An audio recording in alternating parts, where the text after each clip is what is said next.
Imagine standing in a line of thousands. Your shield overlaps with the soldier beside you.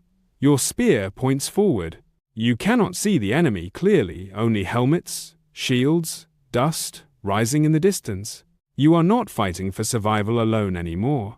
You are fighting for your city, for your laws, for your identity. For the first time in human history, war is no longer just about land or food. It is about ideas, democracy, republic, citizenship, empire. In ancient Greece, ordinary citizens marched into battle as hoplites, farmers, craftsmen, merchants defending their polis.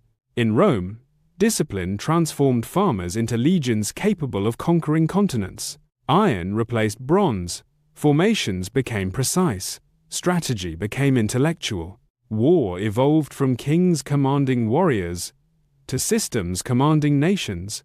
This was the age when military power reshaped politics, when governments rose or collapsed based on battlefield outcomes, when philosophy and warfare developed side by side, and the lessons forged in this era still influence modern military doctrine, political systems, and global power structures today. This is the story of how Greece and Rome changed the meaning of war, and how war changed them. By 800 BCE, iron technology had spread across much of Eurasia. Unlike bronze, iron ore was abundant. Weapons could now be produced in greater quantities. This changed scale. Armies grew larger. In Greece, independent city-states, Athens, Sparta, Corinth, Thebes developed a new kind of warfare. The Hoplite phalanx, heavily armored infantry, stood shoulder to shoulder, shields locked, spears extended. Success depended not on individual heroism, but on collective discipline. War became communal responsibility. In many Greek city-states, political rights were tied to military service. To defend the polis was to earn citizenship. This connection between soldier and state shaped early democratic systems, particularly in Athens. Then came the Persian Wars, 499–449 BCE. The Persian Empire, vast, multicultural, administratively advanced, sought to expand into mainland Greece. Battles like Marathon, 490 BCE, Thermopylae, 480 BCE, and Salamis, 480 BCE, demonstrated how strategy, terrain, and naval innovation could overcome numerical superiority. At Marathon, Athenian hoplites used disciplined formation and timing to defeat a larger Persian force.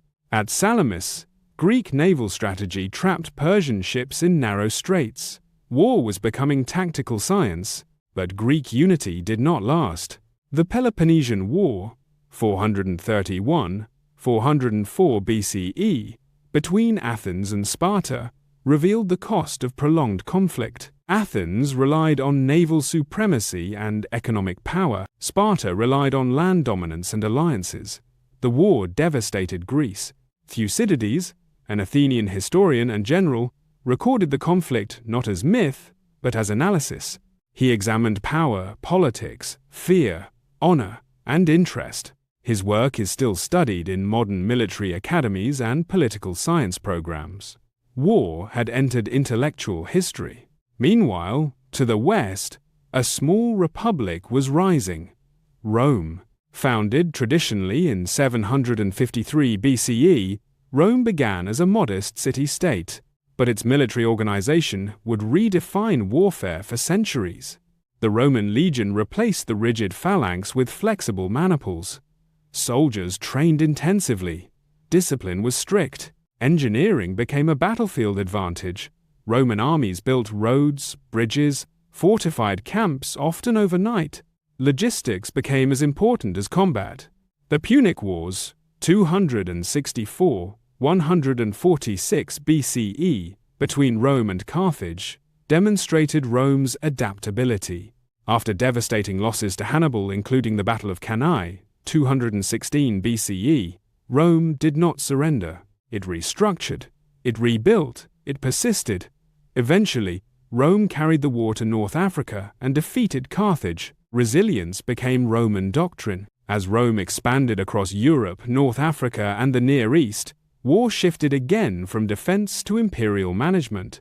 The Roman military protected trade routes, enforced taxation, secured borders like the Rhine and Danube. Professional soldiers served long terms. Military service became a career, but expansion carried consequences. Generals gained loyalty from troops. Political power shifted from Senate to military leaders. Julius Caesar's crossing of the Rubicon in 49 BCE symbolized a turning point, the military entering politics directly. The Roman Republic fell. The Roman Empire rose. Under Augustus and later emperors, the Roman military machine secured centuries of relative stability, known as the Pax Romana. Yet even Rome could not escape transformation. By the 3rd and 4th centuries CE, external pressures, economic strain, and internal division weakened the empire. Military structure changed. Recruitment shifted. Borders became harder to defend. In 476 CE, the Western Roman Empire formally fell, but Roman military principles endured. Formation, discipline, engineering, professional standing armies, strategic depth, infrastructure supporting warfare. The Greek emphasis on civic identity and political ideology tied to military service also endured. Modern democracies, republics, military academies, and doctrines still trace intellectual roots to this era. The classical age transformed war from survival necessity to institutional pillar of statecraft. It taught humanity that military power shapes politics, but also that political structure shapes military power. It revealed that unity can defeat larger forces and that internal division can destroy even the strongest empires. History shows us something powerful. Civilizations rise not simply because they master war, but because they master discipline, organization, resilience, and adaptation. Greece gave the world political identity tied to responsibility. Rome demonstrated the power of structure and long-term vision. Their conflicts were costly, their mistakes were profound, but their lessons endure. If there is one truth carried forward from this era, it is this: strength without wisdom collapses. Power without unity fractures. Understanding history does not mean repeating it, it means learning from it. And as we move into the medieval world where faith, steel, castles, and cavalry reshape battlefields, remember, the greatest empires were not built in a single victory.